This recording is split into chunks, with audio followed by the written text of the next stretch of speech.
It is 4 in the morning. Your phone will not stop buzzing. You are stretched out on a hotel bed in Dubai, and you have been there for 3 months visiting relatives. You grab your phone and notice a breaking alert. Your airline has just canceled every single flight leaving the region. Every flight is gone. The airports nearby are closed. The airspace has been shut down because of military activity above. And your green card, the card you spent years trying to secure, the card that reflects your whole life in America, is sitting in your wallet, losing value with every passing day. Because the longer you remain stranded abroad, the more U.S. Customs and Border Protection starts asking one frightening question. Did you abandon your permanent residency? Right now, this is not just a scenario. This is the real situation affecting thousands of green card holders who were stranded when tensions in the Middle East rose sharply in early March 2026. Airspace closures across major transit hubs in Dubai, Doha, and Abu Dhabi trapped travelers without warning. And here is the part that should make every one of you watching this video focus very closely right now. Most of those people had no idea that a situation like this could place their green card at risk. They believed they were only taking a short trip. They believed they were protected. They were not. And if you do not understand the 5 risks I am about to explain today, you could find yourself in the exact same situation. Here is the trap that catches most green card holders. And it is a trap created not by bad motives, but by misinformation and a dangerous feeling of safety. Most people who hold a green card strongly believe one thing: they earned this status. It belongs to them and nothing can take it away as long as they did not commit a crime. That belief makes sense, but it is also partly incorrect. And that partial misunderstanding has torn apart real families. The law under the Immigration and Nationality Act does not treat your green card as permanent, simply because you possess the card. What immigration law looks at is your intent, your intention to make the United States your main permanent home. And the moment you are stuck outside the country for reasons beyond your control, whether it is armed conflict, a medical emergency, a family crisis, or an airspace shutdown, the clock starts moving. CBP officers at the port of entry are trained to evaluate that intent. And in 2026, under the current administration's enhanced vetting policies, that review has become stricter, more thorough, and in many situations, more aggressive than ever before. Reports indicate that CBP officers are now doing more than simply asking how long you were away. They are reviewing your digital devices. They are checking your foreign employment history. They are questioning your ties to the United States. And if they are not satisfied, they can send you to secondary inspection, refer you to an immigration judge for removal proceedings, or ask you to sign Form I-47, a document that means you are giving up your green card on the spot. Do you know what Form I-407 is? Most green card holders have never even heard of it. That is the trap. Now, let me give you the legal shield because the law does offer protection if you know how to use it. Risk number 1 is the abandonment clock. Under current USCIS rules and well-established immigration law, a trip outside the United States of less than 6 months is generally considered safe and unlikely to trigger an abandonment challenge. A trip between 6 months and 1 year puts you in a gray zone where CBP can and will question your intent to return. And a trip of more than 1 year without a previously approved re-entry permit means your green card is technically no longer valid as a travel document for re-entry. That is federal law, and it has not changed. What has changed is the intensity with which enforcement is being applied at ports of entry right now. So risk number 1 is time. If you are approaching 6 months outside the United States, whether because of conflict, a flight cancellation, a family emergency, or any other reason, you need to act immediately. You need to document everything. Get letters from your airline showing your flight was canceled. Get copies of U.S. State Department Level 4 travel advisories for the region you are in. The State Department has issued do not travel advisories for multiple Middle Eastern countries as of late February and early March 2026. Save those. Print them. They become your legal evidence that your extended stay was involuntary and not a sign that you moved your life out of America. Risk number 2 is what I call the documentation gap. When a conflict breaks out and airports shut down, the last thing most people think about is the expiration date on their green card, but CBP thinks about it immediately. If your green card expires while you are stuck abroad, You cannot use it to board a flight back to the United States. You would need to apply for a boarding foil, which is Form I-131A, filed with U.S. Citizenship and Immigration Services. Under current DHS guidance, USCIS continues to accept and process Form I-131A even during the current political disruptions. But processing is not instant. It takes time. And in a conflict zone where U.S. embassies have suspended regular visa services and are focused only on emergency consular functions, getting help in person can be almost impossible. The lesson here is simple. Check your green card expiration date before you travel, and if it expires within the next 12 months, renew it before you leave. File Form I-90 with USCIS while you are still in the United States. Do not leave this country with a green card that is close to expiring. Risk number 3 is what I call the I-47 ambush. Let me tell you exactly what happens. You finally get a flight. You land at an American airport. You are exhausted, emotional, relieved. You walk up to the CBP officer. The officer looks at your travel history and sees that you were outside the country for 8 months. The officer starts asking questions. Then the officer slides a document across the counter and says, "Sign here." That document is Form I-47, the record of abandonment of lawful permanent resident status. Here is what you must know. You do not have to sign it. You have the right to refuse to sign Form I-47. Signing it means you are voluntarily surrendering your green card forever. If you refuse to sign, CBP must refer your case to an immigration judge for a formal hearing. That hearing gives you the opportunity to present your evidence, explain your story, and fight to keep your status. The judge uses a legal standard that looks at the totality of your circumstances: how long you were gone, why you were gone, what ties you have to the United States, whether your absence was voluntary or forced, conflict, airspace closure, and a Level 4 State Department advisory are powerful arguments in your favor.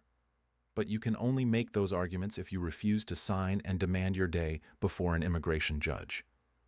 Write this down. Do not sign Form I-407 under any circumstance without first speaking to an immigration attorney. Risk number 4 is the tax filing time bomb. This one surprises people. Here is the reality. If you are a lawful permanent resident living in the United States, you are required to file U.S. income taxes every year. If you have been abroad for a long time and you missed a filing, or if your tax returns show you reported foreign income and claim to be a non-resident in another country, CBP and USCIS may use that against you. The Internal Revenue Service tax filing record is part of what CBP can examine when deciding whether you intended to keep your U.S. residence. Officers are specifically trained to look for tax filings that show foreign residence claims. If you filed a tax return claiming to be a resident of another country, you have just created a paper trail that suggests you abandoned your U.S. permanent residence. The fix is straightforward, but it must be done proactively. File your U.S. taxes every year on time as a U.S. resident. If you need to catch up on past filings, do it now before you travel and carry printed copies of your most recent tax transcripts every time you re-enter the United States. You can request official IRS tax transcripts directly at irs.gov. Those transcripts are one of the single most powerful documents you can carry at a port of entry to help show you never stopped treating America as your home. Risk number 5 is the national security flag. This one is for those of you who come from specific countries and you need to hear it clearly. On January 2, 2026, USCIS issued a policy memorandum placing an indefinite pause on immigration applications, including adjustment of status, family petitions, and naturalization for nationals of approximately 20 designated high-risk countries. Many of those countries are in regions that are now experiencing active conflict. This means that if you are a green card holder who was born in one of those designated countries and you have been outside the United States for any meaningful period of time, you may face a compounded level of scrutiny upon return that goes beyond the normal abandonment analysis. Officers at the port of entry may be operating under specific instructions to conduct enhanced secondary screening of travelers from those nationalities. You should know this before you travel, not after you land. Check the current USCIS policy memo list on uscis.gov. And if your country of birth is on that list, consult with an immigration attorney before you book your return flight. Now, let me address the rumors, because social media is flooded with dangerous misinformation right now, and some of it could cost you everything. Claim number 1 on TikTok and in WhatsApp groups. A green card is like a U.S. passport. Once you have it, nobody can take it away without a crime. Absolutely false. USCIS and CBP can challenge your permanent residence based on abandonment alone with zero criminal history involved. Claim number 2. From notarios and unauthorized consultants, just tell them your mother was sick. That is enough reason to stay abroad for a year. Wrong. A medical or family emergency is a relevant factor, but it is not an automatic shield. You must document it formally, and there is no guarantee. Claim number 3. If the State Department told you not to travel to a country, CBP will automatically forgive your long absence. Also incorrect. A travel advisory is strong supporting evidence, but CBP officers have discretion. You must actively present that evidence. Do not assume they already know or care. And claim number 4, perhaps the most dangerous. The re-entry permit protects you from losing your green card no matter how long you are gone. Partially false. A re-entry permit, which is Form I-131, filed before you leave the United States, does remove the length of absence as the automatic trigger for abandonment after 1 year. It extends your protected travel window up to 2 years, but it does not protect you if the totality of your behavior, your foreign job, your foreign tax filings, your lack of U.S. ties shows you have made another country your real home. USCIS makes this clear on its official website. Here is your action plan tonight. Before you go to sleep, pull out your green card and look at the expiration date. If it expires within 12 months, go to uscis.gov and start the Form I-90 renewal process this week. Second, go to irs.gov and download your most recent tax transcript. Make sure your tax filings show you as a U.S. resident. If they do not, speak to a tax professional immediately. Third, if you are planning international travel of any kind right now, check the State Department Travel Advisory page at travel.statestate.gov. There are currently Level 4 Do Not Travel advisories for multiple countries in the Middle East, including Lebanon, Iraq, Iran, and Yemen. Avoid non-essential travel to those regions. Fourth, if you are already abroad and you have been outside the United States for more than 5 months, consult an immigration attorney before you attempt to return. Prepare a documentation packet that includes your airline cancellation notices, embassy advisories, medical records if applicable, proof of your U.S. address, proof of your U.S. employment, and your tax transcripts. Fifth, if you are planning a trip that will last more than 1 year, file Form I-131 for a re-entry permit before you leave the country. And sixth, if a CBP officer ever slides Form I-407 in front of you, stay calm, breathe, and say clearly, "I do not wish to sign this document. I would like to speak with an immigration attorney." That sentence protects your right to a hearing before an immigration judge. Memorize it. I am a senior immigration analyst with 6 years of experience. I do not give you opinions. I give you the practical strategies that help keep families together. The situation for green card holders right now is serious. The Middle East conflict has created a real-world case study in how fast everything can change. Airspace closures happened overnight.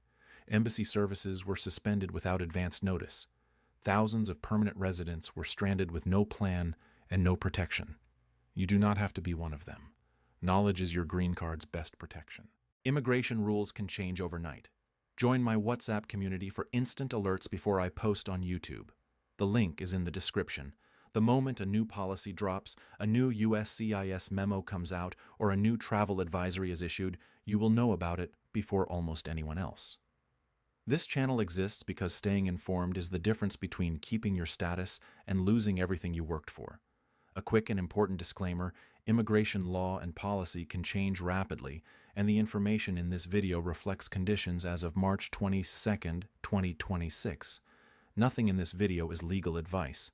Every situation is different, and if you have concerns about your specific circumstances, please consult a qualified immigration attorney and verify current guidance directly at ucs.gov, cbp.gov, and travel.state.gov.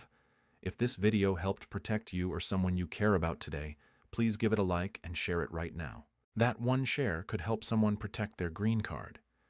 If you are not yet subscribed to USA Move Guide, hit that subscribe button and turn on notifications. Subscribe right now because the next update could be the one that changes everything for your case. If you want accurate, fast, and reliable immigration updates, this is where you come every time. I am Zahid. Protect your status. Protect your family. I will see you in the next update.